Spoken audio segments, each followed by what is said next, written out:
मेरे शहर पुरानी दिल्ली के चांदनी चौक और तंग गलियों की खुशबू से मैं आज भी प्यार करती हूँ। मेरा नाम रश्मि है और मेरा संबंध एक ऐसे परिवार से था जहां रीति रिवाजों को जीवन से भी ज्यादा महत्व दिया जाता था। हम पंडित हरिदत्त की संतान थे और उनके सिद्धांत हमारे लिए भगवान की तरह थे। पिताजी के सख्त स्वभाव के कारण हमारे घर में हर फैसला भावनात्मक नहीं बल्कि पारिवारिक परंपराओं पर आधारित होता था। मैं और मेरा भाई रोहन कभी उनके फैसलों पर सवाल उठाने की सोच भी नहीं सकते थे। मेरे पिता पंडित हरिदत्त का सबसे बड़ा सपना परिवार के रिश्ते को मजबूत रखना था। इसीलिए उन्होंने रोहन का विवाह अपने भाई की बेटी रीता से तय कर दिया था। वे चाहते थे कि ये खून के रिश्ते कभी न टूटे, लेकिन रोहन के सपने बड़े थे। वह दुनिया देखना चाहता था। पिताजी, मैं आपका सम्मान करता हूँ, लेकिन मैं पहले अपने पैरों पर खड़ा होना चाहता हूँ। मैं विदेश जाकर कुछ बड़ा करना चाहता हूँ, फिर विवाह का सोचूंगा। मेरी माँ माधुरी ने भी पिताजी को समझाने की कोशिश की। हरिदत्त जी, जबरदस्ती के फैसले बाद में दुख देते हैं, इतनी जल्दी न करें। लेकिन पिताजी का गुस्सा आसमान पर था। मैंने इसे पढ़ा लिखा कर इसलिए बड़ा नहीं किया कि वह मेरी बात न माने। मैं इसका पिता हूँ, जो भी कर रहा हूँ उसके भले के लिए कर रहा हूँ। मेरी भतीजी हमारे घर की बेटी है। मेरा भाई भी यही चाहता है कि हमारे रिश्ते मजबूत रहें। अगर हमने सारे रिश्ते बाहर कर दिए तो हमारे खून के रिश्ते कहीं पीछे रह जाएंगे। रोहन ने फिर भी उन्हें समझाने की कोशिश की। मैं आपकी अवज्ञा का सोच भी नहीं सकता, लेकिन आप मुझे समय दे दें। मैं अभी यह फैसला नहीं कर सकता। पिताजी ने कुछ देर बाद कहा, जब यहाँ सब कुछ है, अच्छी नौकरी है, फिर बाहर जाने का क्या फायदा? मुझे यह तर्क समझ नहीं आ रहा। वह माँ की तरफ मुड़कर बोले, तुमने यह शिक्षा दी है अपनी संतान को? इन्हें यह भी नहीं पता कि माता पिता जो कुछ संतान के लिए करते हैं वही उनके हक में सही होता है। रोहन का गुस्सा बढ़ गया। मैं आपकी बात से भाग नहीं रहा। जो मैं कह रहा हूं आप वह क्यों नहीं समझना चाहते? पिताजी का फैसला अटल था। ठीक है, तुम बाहर जाना चाहते हो, जाओ, लेकिन बाहर जाने से पहले तुम्हें रीता से विवाह करना होगा। हम सब हैरान रह गए कि पिताजी अपनी जिद में इतनी सख्ती पर उतर आएंगे। वीडियो पर आगे बढ़ने से पहले यदि आपने हमारे चैनल को सब्सक्राइब नहीं किया है तो कृपया सब्सक्राइब करें और उसके बगल में घंटी को चालू करें। रोहन ने माँ की तरफ देखा और कहा, आप लोगों को आखिर मेरे विवाह की इतनी जल्दी क्यों है? पिताजी ने गुस्से से कहा, यह मेरा अटल फैसला है। अगर इसने मेरी बात न मानी तो यह मेरे मरे का मुंह देखेगा। माँ ने निराश होकर कहा, जो आप कहेंगे वही होगा। और फिर वही हुआ जो हमेशा हमारे घर में होता आया था। रोहन का रिश्ता रीता से तय कर दिया गया। पिताजी बहुत खुश थे, लेकिन रोहन खामोश सा था। मैंने उससे कहा, भाई, अगर कोई बात है तो मुझे बताओ। वह चुप था। उसकी आंखों की नमी बहुत कुछ कह रही थी। हम अपने माता पिता की अवज्ञा नहीं कर सकते थे और पिताजी बहुत सख्त स्वभाव के थे। मैंने पूछा, आप विदेश कब जा रहे हैं? रोहन ने एक लंबी सांस लेकर कहा, अब सब कुछ खत्म हो गया है। अब तो बस एक बेनाम सी जिंदगी है जो मैं बिना किसी वजह के जीऊंगा। उसकी बात सुनकर मेरा दिल टूट कर रह गया। वह हर वक्त अपने कमरे में रहता, किसी से बात नहीं करता था। पिताजी ने अपनी बात मनवा ली थी, लेकिन उनकी एक नहीं मानी थी। विवाह के दिन करीब आ रहे थे, लेकिन घर में उदासी का माहौल था। पिताजी ने माँ से कहा, मैं मर नहीं गया जो तुम शोक मना रही हो। इकलौते बेटे का विवाह है और तुमने अभी तक कोई तैयारी नहीं की। कहाँ हैं तुम्हारे साहबजादे? उनके चाचा ने कहा है कि शेरवानी का नाप दे जाए। माँ ने कहा, क्या इतना काफी नहीं कि उसने आपकी बात मान ली है? आपका मान नहीं तोड़ा? आप इससे ज्यादा मेरे बेटे को मत आजमाएं। रोहन पहले से बहुत कमजोर हो चुका था। ऐसा लगता था जैसे कोई दुख उसे अंदर ही अंदर खा रहा है।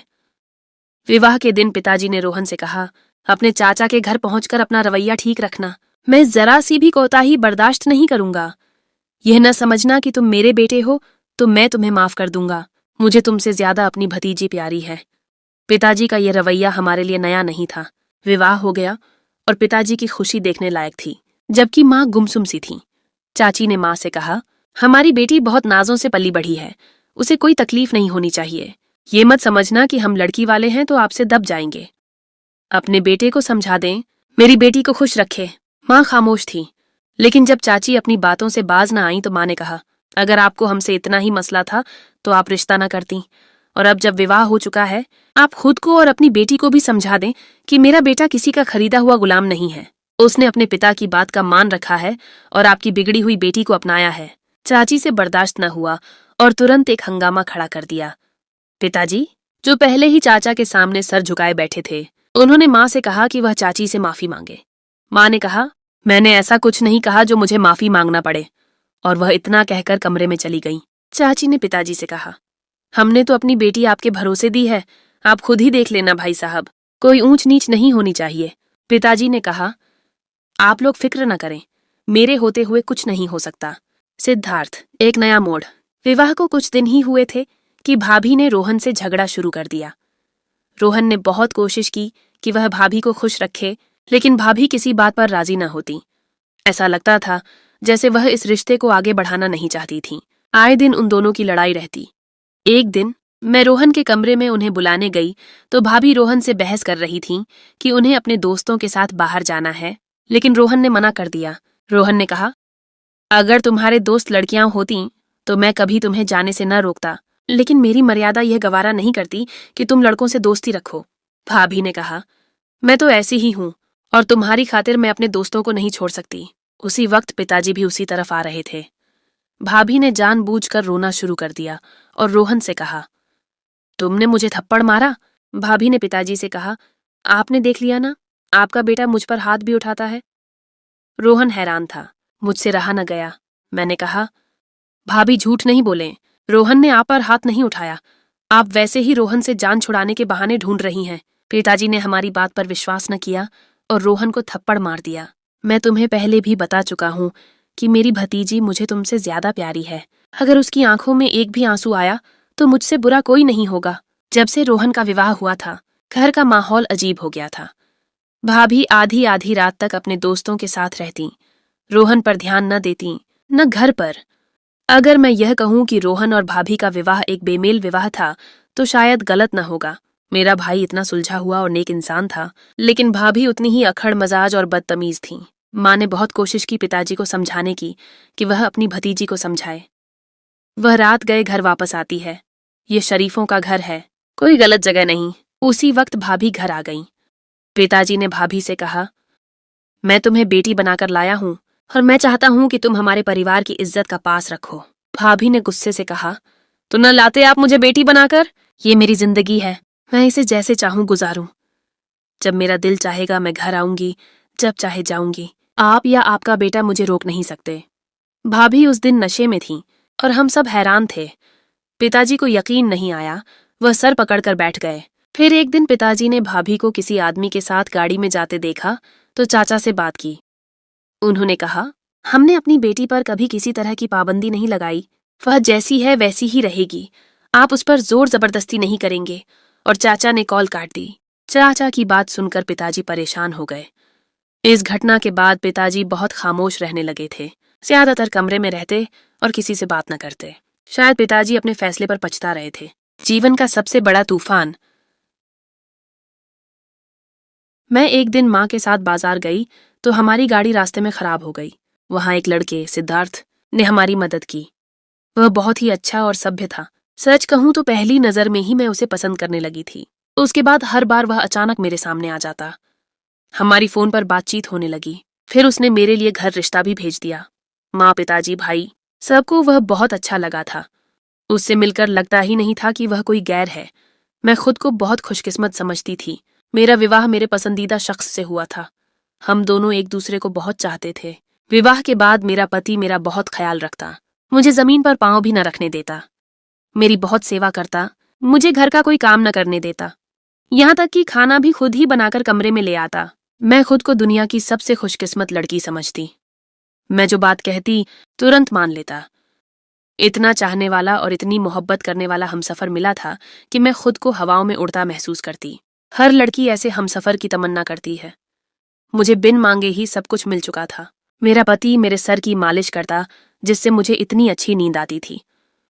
मैं पहले ही बहुत खूबसूरत थी, लेकिन अपने पति की देखभाल और प्यार से मेरी खूबसूरती और बढ़ जाती।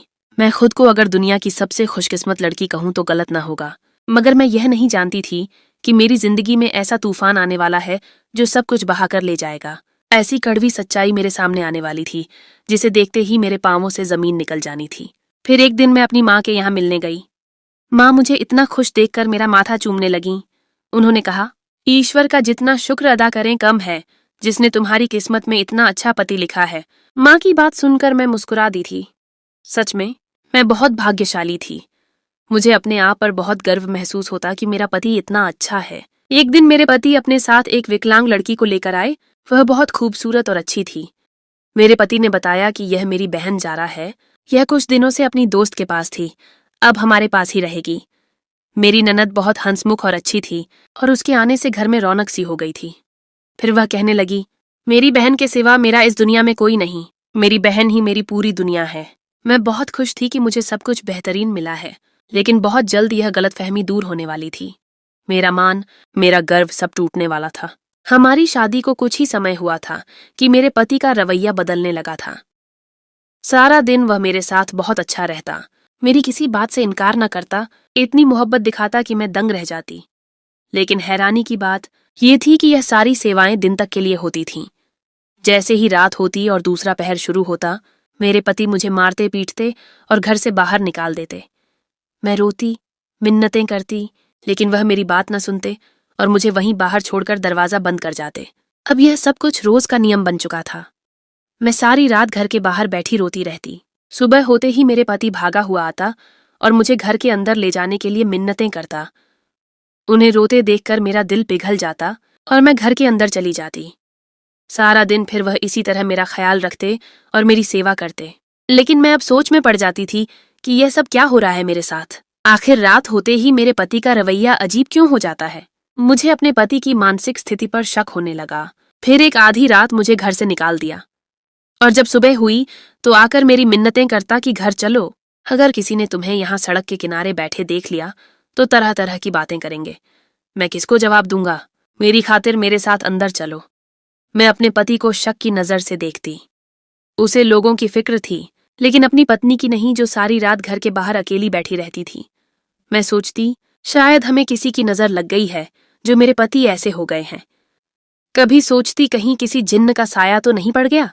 कभी सोचती कहीं मानसिक रोगी तो नहीं जो सारा दिन अच्छा रहता है और रात के इस पहर मुझे घर से निकाल देता है। लेकिन मैं उन्हें कुछ न कहती, सर झुकाए रोती रहती। अपने पति की हरकतों को देखकर मुझे अब अपनी किस्मत पर बहुत रोना आता था। कभी सोचा था कि यह सब भी हो जाएगा, ऐसा वक्त भी देखना पड़ेगा।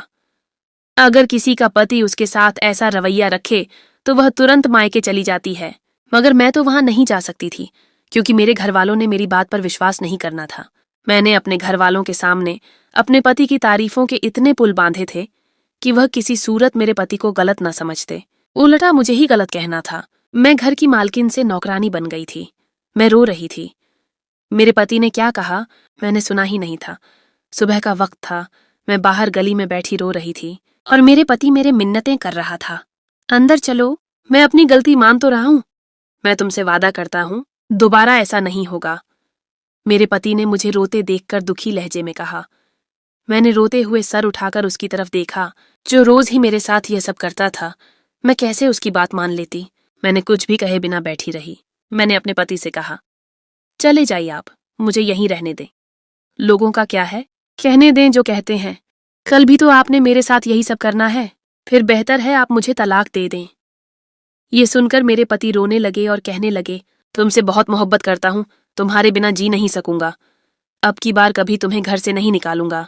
लेकिन मेरा दिमाग इसी बात पर अटका हुआ था कि आधी रात मुझे वह घर से क्यों निकालते हैं। मैं अब यह रात जानना चाहती थी कि यह रात के वक्त मेरे साथ ऐसा सलूक क्यों करते हैं। मुझे अपनी ननद के कमरे में भी जाने की अनुमति न थी और अजीब अजीब सी आवाजें आती थीं। कहीं मेरा पति किसी और औरत के चक्कर में तो नहीं। बेपर्दा होती हुई सच्चाई। मैंने सोचा कि अब मैं अपने पति पर नजर रखूंगी। कौन है जिसकी वजह से मेरी जिंदगी मुश्किल कर दी है। मैं जो खुद को खुशकिस्मत कहती थी, अब बदनसीब कहने लगी थी।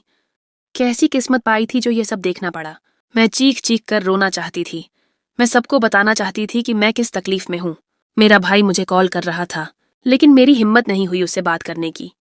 अगर भाई की कॉल उठाती तो वह मेरी आवाज से समझ जाता कि कुछ हुआ है। फिर एक दिन मैंने खाना न खाया और ऐसे ही लेट गई। कुछ देर बाद मुझे अपनी ननद के रोने की आवाज आई तो देखा कि मेरी ननद मेरे पति से कह रही थी, भाई आपको ऐसे नहीं करना चाहिए भाभी के साथ। जो कुछ मेरे साथ हुआ उसमें भाभी का क्या कसूर है। और मुझे देखते ही मेरे पति ने मेरा हाथ दूर झटका और कहा, दूर रहो हमसे, जब जब तुम्हें देखता हूं मुझे तुम्हारा भाई नजर आता है। मुझे नफरत होने लगती है तुमसे और तुम्हारे पूरे परिवार से। मैंने पूछा, ये सब क्या है? तुम हो कौन और ये सब क्यों कर रहे हो? मेरे पति ने मुस्कुराकर कहा, तो आज तुम्हें बता ही देता हूं कि मैं कौन हूं और क्यों ऐसा करता हूं।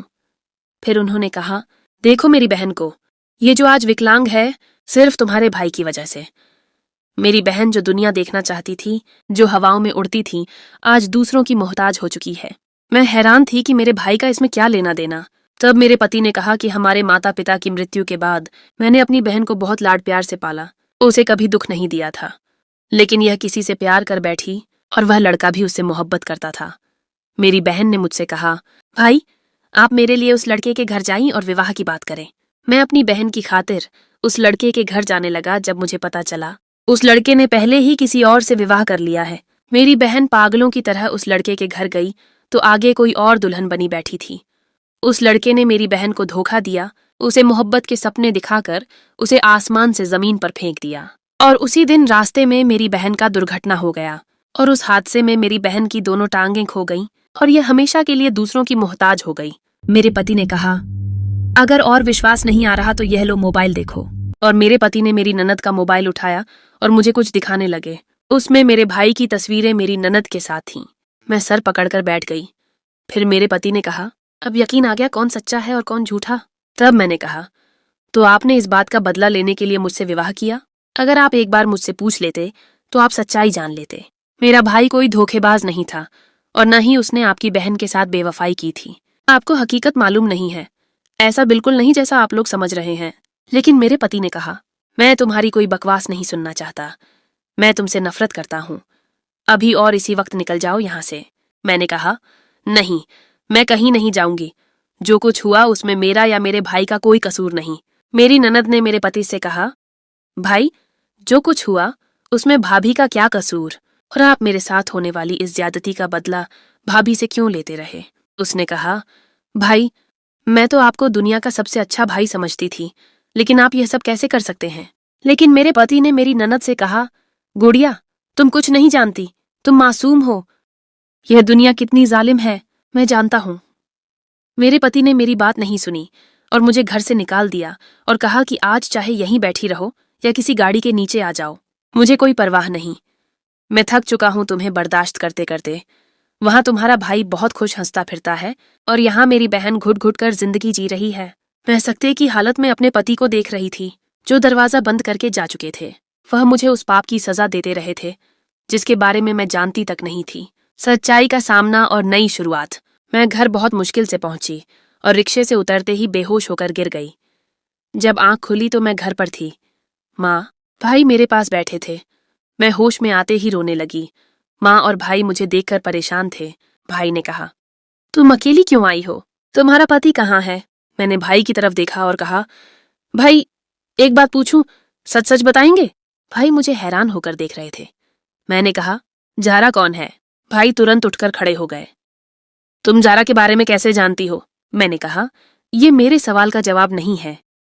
भाई ने माँ की तरफ देखा और कहा, जारा को मैं पसंद करता था, उसे विवाह करना चाहता था। आज भी जारा से बहुत मोहब्बत करता हूं, लेकिन पिताजी ने मेरी बात नहीं सुनी और अपना फैसला सुना दिया। मुझे कुछ बोलने का मौका ही न दिया। मैंने कहा, आपने उस लड़की को बताया था जो सच्चाई थी? भाई ने कहा, मुझ में उसका सामना करने की हिम्मत नहीं थी। मैंने कहा, आप जानते हैं आपकी वजह से आज मैं इस हाल में हूं और वह मासूम लड़की अपनी जिंदगी व्हील चेयर पर गुजार रही है आपकी वजह से। भाई घबराकर मुझे देख रहे थे। तुम क्या कह रही हो? तुम्हें कैसे पता ये सब कुछ? मुझे बताओ वरना मैं कुछ कर बैठूंगा। मैंने कहा, वह जारा मेरी ननद है। मैंने कहा, जब कुछ करना चाहिए था तब तो आपने विवाह कर लिया, उस वक्त करते ना कुछ। उस वक्त लड़की अपनी मोहब्बत के लिए क्यों इतनी जल्दी हथियार डाल दिए थे? भाई ने कहा, रश्मि तुम अच्छी तरह जानती हो कि पिताजी ने मुझे किस तरह दबाव में डाला था। मैं क्या करता? मैं फिर से रोने लगी। भाई ने मुझे साथ लिया और मेरे पति के पास आ गए। मेरे भाई को देखते ही वह उन्हें मारने लगे, धक्का देने लगे। भाई ने कहा, एक बार मेरी बात सुन ले। मेरे पति ने कहा, जब अपनी बहन पर बात आई तो तुम दौड़े आए, तब कहाँ थे जब मेरी बहन को तुम्हारी जरूरत थी? वह रोती सिसकती थी। मेरी बहन के तकलीफ में गुजारे गए एक एक पल का मैं गवाह हूं। दफा हो जाओ मेरी नजरों के सामने से, इससे पहले कि मैं तुम्हारी जान ले लूं। तब मेरी ननद व्हील चेयर पर बाहर आई और आते ही मेरे पति से कहा, भाई आप रुक जाइए, ये शख्स मेरा अपराधी है, इसे सजा भी मैं ही दूंगी। मेरे भाई ने जारा के पांव में बैठकर कहा कि मैं तुम्हें सच बताने आया हूं, सिर्फ एक बार मेरी बात सुन लो। वादा करता हूं फिर यहां से चला जाऊंगा, कभी तुम्हारे सामने नहीं आऊंगा। मेरी ननद बहुत अच्छी थी, उसने मेरे भाई को बोलने का मौका दिया। भाई ने जो कुछ हुआ सब बता दिया। जिस दिन मैं घर गई थी उस दिन भाई भाभी को तलाक दे चुके थे और भाभी खुद भाई के साथ नहीं रहना चाहती थी। भाई ने जब सब कुछ झारा को बता दिया, फिर भाई ने कहा कि मैंने जो कुछ कहा उस सब की गवाह मेरी माँ है, लेकिन अगर तुम्हें फिर भी मेरा विश्वास नहीं तो मेरी माँ से पूछ लेना। झारा थोड़ी देर खामोश रही, फिर उसने मेरी तरफ देखा और कहा, मैं नहीं चाहती हमारी वजह से मेरे भाई की जिंदगी तबाह हो। फिर झारा ने मेरे पति का हाथ पकड़ा और कहा, भाई आप भाभी से कितनी मोहब्बत करते हैं यह मैं जानती हूँ। जब आप भाभी को घर से निकालकर फिर खुद भी उसी गेट के पास बैठे रोते रहे थे, मैं सब जानती हूँ। आपने अपने और भाभी के साथ सही नहीं किया। लेकिन मेरे पति ने कहा, तुम लोगों का यकीन मत करो, आज एक नई कहानी गढ़कर सुना रहे हैं। मेरे भाई ने कहा, मैं भी एक बहन वाला हूँ और दूसरों की बहन का दुख अच्छे से समझ सकता हूँ। मैंने कोई झूठ नहीं बोला। और मेरी ननद ने यह कहकर बात खत्म कर दी कि उसे मेरे भाई पर विश्वास है, और झारा ने भाई को माफ कर दिया। हम वापस घर आ गए और मैं कई दिन बीमार रही। मुझे अपने पति से बहुत मोहब्बत थी, लेकिन दिल में एक कसक भी थी। मेरा पति रोज मुझसे माफी मांगने आता। मुझे मायके आए 2 महीने होने वाले थे जब एक दिन मेरे भाई ने कहा, अगर तुम्हारे पति की जगह कोई भी पुरुष होता तो वह यही करता। जो कुछ हुआ तुम सब कुछ भूल जाओ। पर भूल जाना कौन सा इतना आसान होता है। मेरे पति ने मुझसे माफी मांग ली। मैंने उन्हें माफ कर दिया क्योंकि मैंने उनसे दिल से मोहब्बत की थी। मेरे भाई ने जारा से विवाह कर लिया था। दोनों एक साथ बहुत खुश थे। मेरे पति बार बार अपने रवैये की माफी मांगते रहते। मैं उन्हें कहती कि जो कुछ हुआ उसे भूल जाए, मैं भी वह सब याद नहीं करना चाहती। हमारी शादी को 5 साल हो गए। ईश्वर ने मुझे बेटी से नवाजा था। बेटी के आने से मैं सब कड़वाहटें भूल गई थी। हमारी शादी को 5 साल हो चुके थे और बेटी आयशा की पैदाइश ने हमारी जिंदगी को पूरी तरह से बदल दिया था। मेरी कड़वी यादें धुंधली हो चुकी थीं और अब मेरा सारा ध्यान आयशा और अपने घर पर था। वह दिन वाकई हमारी जिंदगी के सबसे हसीन दिन थे। मेरे पति सिद्धार्थ एक नई नौकरी के बाद अक्सर घर से दूर रहने लगे थे। वह एक बड़े निर्माण परियोजना पर काम कर रहे थे, जिसकी वजह से उन्हें अक्सर यात्रा करनी पड़ती थी। एक दिन जब मैं और आयशा पार्क में खेल रहे थे तो मेरी मुलाकात एक महिला से हुई जिनका नाम मीरा था। वह भी अपनी छोटी बेटी सोनल के साथ वहां आई हुई थीं। मीरा बहुत खूबसूरत और संभ्रांत महिला थीं और उनके अंदाज से शालीनता झलकती थी। हमारी दोस्ती बहुत जल्द गहरी हो गई। मुझे उनके साथ वक्त गुजारना बहुत अच्छा लगता था। हमारी बातें कभी खत्म ही नहीं होती थीं। धीरे धीरे मुझे उनकी जिंदगी के बारे में पता चला। वह अकेली रहती थीं और उनके पति भी उनकी तरह निर्माण कार्यों से जुड़े थे। एक रोज मीरा ने कहा, रश्मि, मेरे पति का भी यही हाल है। वह भी दिन रात काम में व्यस्त रहते हैं और घर कम ही आ पाते हैं। उस दिन हमारी बातों में ज्यादा वक्त मेरे पति के काम पर गुजरा। मैंने उन्हें बताया कि मेरे पति का नाम सिद्धार्थ है और वह एक मशहूर कंस्ट्रक्शन कंपनी में काम करते हैं। मीरा ने सुनकर मुस्कुराया और कहा कि वह भी उसी कंपनी के लिए काम करती हैं। फिर एक दिन मीरा ने मुझे अपने पति से मिलने के लिए घर बुलाया। वह अपने पति के साथ खाना खाने जा रही थीं और उन्होंने मुझे भी साथ चलने का न्योता दिया। मैंने सोचा कि क्यों न चलूं, मेरे पति भी तो अक्सर घर से दूर ही होते हैं। मैंने मीरा से कहा, अच्छा चलो, मैं तुम्हारे पति से मिलने के बहाने ही सही थोड़ा अपना दिमाग ताज़ा कर लूंगी। जब हम रेस्टोरेंट पहुंचे तो मीरा ने मुझे कुर्सी पर बैठने का इशारा किया। मैंने सर उठाकर देखा तो सामने मेरे पति सिद्धार्थ बैठे थे। मैं हैरान रह गई और मेरा सांस गले में अटक गया। मीरा मेरे पति की तरफ देखते हुए कहा, माय डियर, इनसे मिलो। ये मेरे पति हैं फिरोज, और यह रश्मि है। इनके बारे में तो मैं तुमसे अक्सर बातें करती रहती हूँ। मीरा की बात सुनकर सिद्धार्थ हैरान रह गए। उनके चेहरे पर खौफ और शर्मिंदगी साफ दिखाई दे रही थी। उन्होंने मीरा की तरफ देखा और एक शब्द भी न बोल पाए। वह कुछ भी बोल नहीं पा रहे थे, बस गहरी सांसें लेकर अपनी परेशानी का इजहार कर रहे थे। मैंने गुस्से से कहा, ये सब क्या है सिद्धार्थ? सिद्धार्थ ने कोई जवाब नहीं दिया। वह कुर्सी पर से उठा और कहने लगा, हमें यहां से चलना चाहिए। मीरा ने कहा, क्या हुआ फिरोज, तुम इन्हें जानते हो क्या? तब मेरी सहन शक्ति जवाब दे गई। मैंने चीख कर कहा, तुम दोनों मुझे यह बताओ कि यह सब क्या हो रहा है। सिद्धार्थ, तुम यहाँ मीरा के साथ क्या कर रहे हो? सिद्धार्थ का सर झुका हुआ था। उसने कहा, रश्मि, मैं तुम्हें सब कुछ बताऊंगा, प्लीज घर चलो। उस दिन मैंने सिद्धार्थ और मीरा के बीच की सच्चाई जान ली। वह दोनों महज साथी नहीं, बल्कि एक दूसरे से मोहब्बत करते थे। सिद्धार्थ ने मुझे धोखा दिया था। वह अपनी पुरानी यादों को नहीं भूल पाया था। मीरा की बेटी सोनल असल में सिद्धार्थ की बेटी थी। मेरे सामने सिद्धार्थ का दूसरा चेहरा था, एक ऐसा चेहरा जिसे देखकर मुझे अपनी मोहब्बत पर शर्मिंदगी होने लगी। सच्चाई की कड़वाहट और नया फैसला। जब हम घर पहुंचे तो मैं और सिद्धार्थ खामोश थे। कुछ देर बाद मैंने पूछा, कब से चल रहा है यह सब? सिद्धार्थ ने नजरें चुराकर कहा, जब से मैंने तुम्हें माफी दी थी उसके बाद मैं तुम्हें सच्चाई नहीं बता पाया था। मैंने पूछा, तो यह है तुम्हारी मोहब्बत? तो यह है तुम्हारा प्यार? तुमने मुझे दोबारा धोखा दिया। सिद्धार्थ ने कहा, रश्मि, मैं तुम्हें हर हाल में यह सच बताना चाहता था। मैंने गुस्से में कहा, तुमने मुझे झूठ कहा था कि तुमने मुझे दिल से स्वीकार कर लिया है। तुमने मुझसे उस पाप की माफी भी मांगी थी जिसकी मैं और मेरे भाई ने कोई गलती ही नहीं की थी। आज तुम मुझे उस पाप की सजा दे रहे हो जो मैंने अपनी जिंदगी में कभी सोचा भी नहीं था। सिद्धार्थ ने कहा, हाँ, मैंने तुम्हें झूठ कहा था। मैं तुम्हें बता नहीं सकता था कि मैं तुम्हारे साथ वह सब करने के बाद कितना शर्मिंदा हूं, इसलिए मैं तुम्हें और दुख देना नहीं चाहता था। मैंने कहा, क्या तुमने कभी मुझे और अपनी बेटी को भी सोचा? सिद्धार्थ ने कहा, मैंने तुम्हें और बेटी को कभी कुछ नहीं कहा। मैं हर वक्त तुम्हें और अपनी बेटी को याद करता था। मैंने पूछा, क्या तुम अब भी झारा से मोहब्बत करते हो? सिद्धार्थ ने कहा, मैं इस बात का जवाब नहीं दे सकता। मैंने कहा, मेरे भाई और ज़ारा की जिंदगी में तो सुकून आ चुका है, लेकिन तुम मेरी जिंदगी दोबारा मुश्किल बना रहे हो। सिद्धार्थ ने कहा, नहीं रश्मि, अब मैं तुम्हें और तुम्हारी बेटी को छोड़कर कहीं नहीं जाऊंगा। मैंने सिद्धार्थ का हाथ पकड़ा और कहा, तुम मुझे छोड़कर जाओ, मैं अब तुम्हारे साथ नहीं रह सकती। और फिर वही हुआ जो हमेशा होता था। मेरे घर में एक बार फिर तूफान आ गया। सिद्धार्थ और मैं अलग हो गए। एक तरफ मेरा भाई था जिसने अपनी मोहब्बत को पाया था और अपनी बहन का दिल जीत लिया था। दूसरी तरफ मैं थी जो अपनी मोहब्बत की कुर्बानी देकर अपने घर को बचाना चाहती थी। सिद्धार्थ मुझसे बार बार माफी मांगता रहा, लेकिन मैंने उसे माफ नहीं किया। और एक दिन सिद्धार्थ और मीरा का रिश्ता भी टूट गया। मीरा को भी सिद्धार्थ के दिल की कहानी का पता चला तो उसने सिद्धार्थ का साथ छोड़ दिया। आखिर में सिद्धार्थ अकेला ही रह गया। सिद्धार्थ ने अपनी बेटी के साथ मेरे घर आने की कोशिश की, लेकिन मैंने उसे मना कर दिया। मेरी जिंदगी में सब कुछ था, मोहब्बत, खुशी और सबसे बढ़कर मेरी बेटी भी थी, मगर मेरा सब कुछ मुझसे छीन लिया गया था। मैं फिर से अपने घर आ गई, लेकिन अब मेरे दिल में एक खाली जगह थी।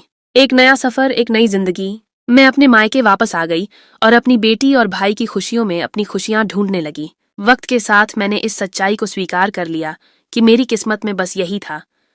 मेरा भाई और ज़ारा बहुत खुश थे। वह दोनों अक्सर हमारे घर आते और हम सब मिलकर वक्त गुजारते थे। एक दिन ज़ारा ने मुझसे कहा, रश्मि, जो कुछ हुआ उसमें तुमने अपने आप को भी नहीं देखा। मैंने ज़ारा की तरफ देखा और कहा, मुझे मालूम है ज़ारा, लेकिन मैंने इसका फैसला इसलिए नहीं किया था कि मुझे मोहब्बत नहीं मिली। मैंने जिंदगी में दोबारा आगे बढ़ने का फैसला किया और अपने आप को शिक्षा के लिए समर्पित कर दिया। मैंने एक कॉलेज में दाखिला लिया और पढ़ना शुरू किया। वहाँ मेरी मुलाकात एक प्रोफेसर से हुई जिनका नाम रवि था। वह बहुत ही काबिल और नेक इंसान थे। रवि ने मुझे पढ़ने में बहुत मदद की और मेरा साथ दिया। धीरे धीरे हमारी दोस्ती बढ़ने लगी। मैंने रवि को अपनी कहानी सुनाई और वह मेरे दुखों को सुनकर बहुत परेशान हुए। एक दिन रवि ने मुझे विवाह का प्रस्ताव दिया। मैंने कहा, रवि, मेरे दिल में तुम्हारे लिए सिर्फ एक अच्छा दोस्त होने का एहसास है। मैं तुमसे विवाह नहीं कर सकती। रवि ने कहा, तुम सिर्फ मेरी दोस्ती स्वीकार कर लो। अगर तुमने मेरी दोस्ती स्वीकार की तो मैं तुम्हें विवाह के लिए कभी भी नहीं कहूंगा। मैंने रवि की बात मान ली और मैंने उनकी दोस्ती स्वीकार कर ली। वक्त के साथ साथ मेरी शिक्षा पूरी हो गई। मैंने अपने लिए एक अच्छी नौकरी हासिल कर ली। रवि मेरे लिए एक बहुत अच्छा दोस्त साबित हुआ। मैंने अपनी बाकी की जिंदगी अपनी बेटी और अपनी नौकरी के लिए समर्पित कर दी। मैंने अपने आप को दुनिया के लिए एक मिसाल बनाया कि अगर कोई लड़की खुद से मोहब्बत करे तो वह दुनिया में कुछ भी हासिल कर सकती है।